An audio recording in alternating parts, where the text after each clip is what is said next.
Yeah, it's very exciting. It's my first time in Paris, so it's nice to sort of soak in a bit of the atmosphere. I mean, seeing all the kit and everything's very exciting. I just hope in 100 days I'll be in the team and I'll be in a very different mindset. I won't be enjoying it as much, but yeah, I'm very excited to be here.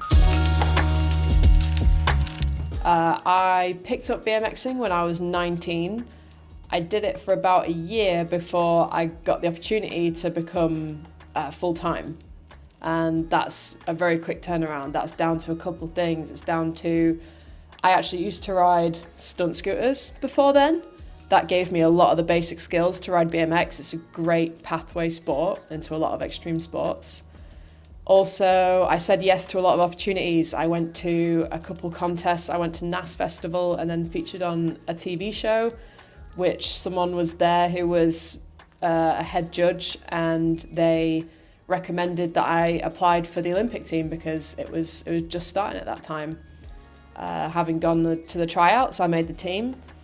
And since then, I just became a sponge and learned everything I could about competing, because I'd never competed internationally before. Everything about BMX and tricks and how to ride contests. So it was a big roller coaster. There was a lot of ups and downs. And then fast forward 6 years to then being age 25 and becoming the first ever Olympic champion. Yeah, so it all started about when I was 10 years old, and I started noticing that my heart rate would just like suddenly increase, and my heart, I could like see it out of my chest just like beating really quickly. So I went to the doctors about it back then. They did all the standard tests and everything, but they unfortunately didn't find anything. It wasn't until I was about 18, 19 that I bought a heart rate monitor so that I could get a bit more scientific with my training, because I was going to go on an altitude training camp. And I remember that first session, I had that same feeling, which I'd almost forgotten about over the years.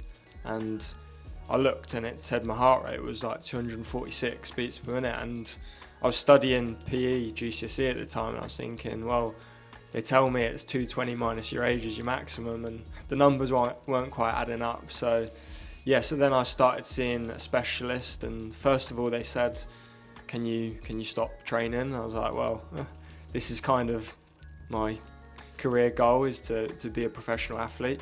So then I got diagnosed with Wolff-Parkinson-White syndrome, which is basically an extra connection, an extra pathway in your heart where sometimes it would trigger both pathways and your heart rate would suddenly increase.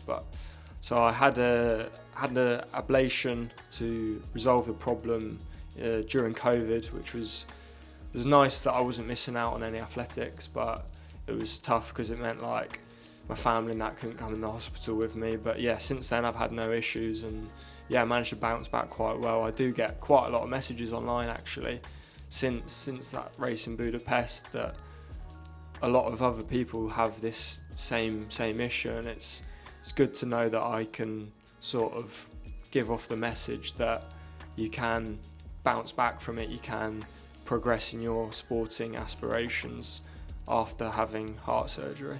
I got into skating because my mum and dad built an indoor skate park in my local town, and then on the opening day I saw all the skateboarders there and I was like, I want to try this out, this looks cool, and then kind of went from there.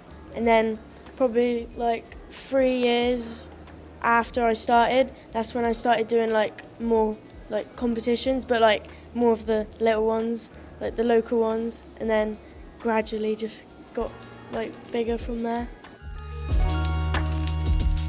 Yeah, I think that's the big one, the one that everyone really cares about, is when you're at school and you're younger and people know you do sport, they're like, oh, you're going to go to the Olympics when you're older, and you always answer is, oh yeah, I hope so. So yeah, it'd be a dream come true. Becoming an Olympian, I think, is just, it really just cements how good you are at your sport, and it really is the upper level of everyone's sport. And to be part of Team GB, it's a bit different because it's all sports. I've only ever done the Commonwealths where it's been all sports, and even then we were a bit separate from the other sports. So to be part of Team GB will be very, very nice feeling. The goal of becoming Olympic champion was actually something that happened over a period of time and kind of organically.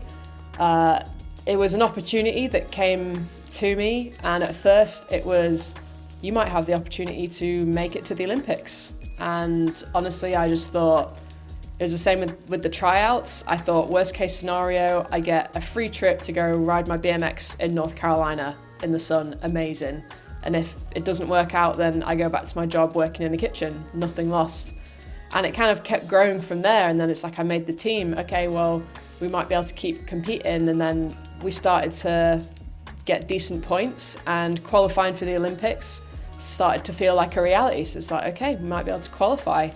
And then again, it kept growing. We did qualify at the World Championships in 2019.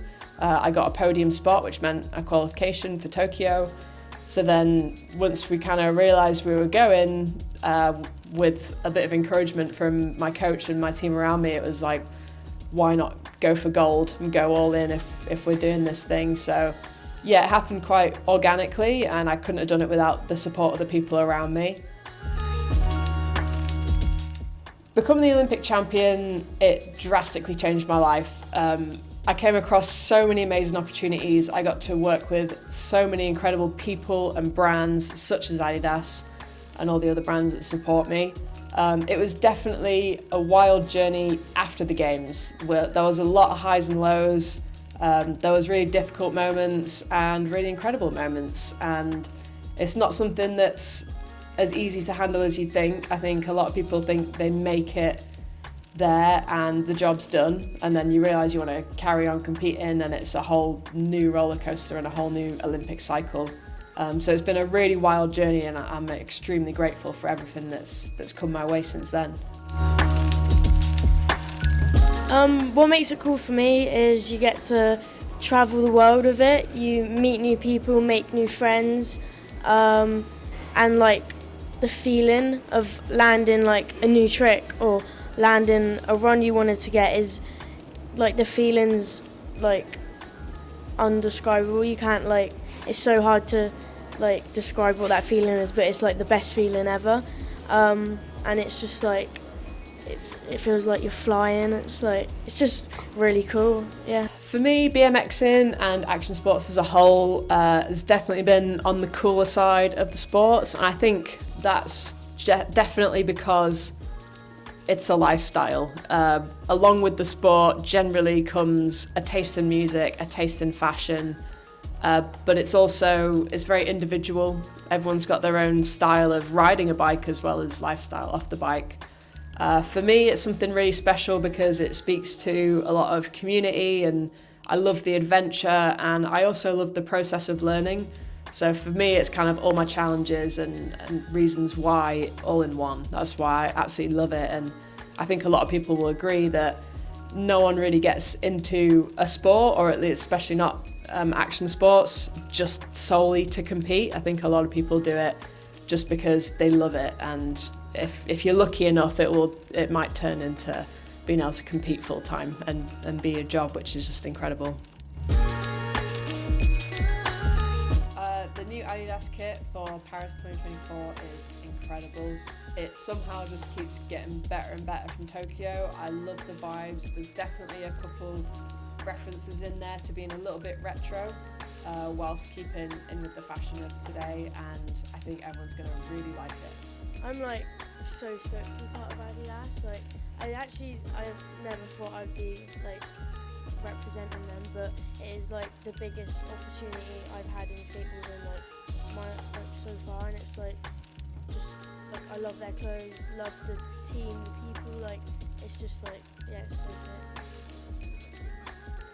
Yeah, I really like the clothes and the shoes and everything. It's cool. Adidas have been taking care of me, and yeah, I got all the kit I want, almost too much sometimes, but yeah, I like the sparks are racing. The technology they have these days is so good, and yeah, part of Team GB, I feel like it's a special kit. It only comes round once every 4 years. It's a bit different to any of the other teams like World Champs. This is the one that everyone wants to make, and it's very special to have it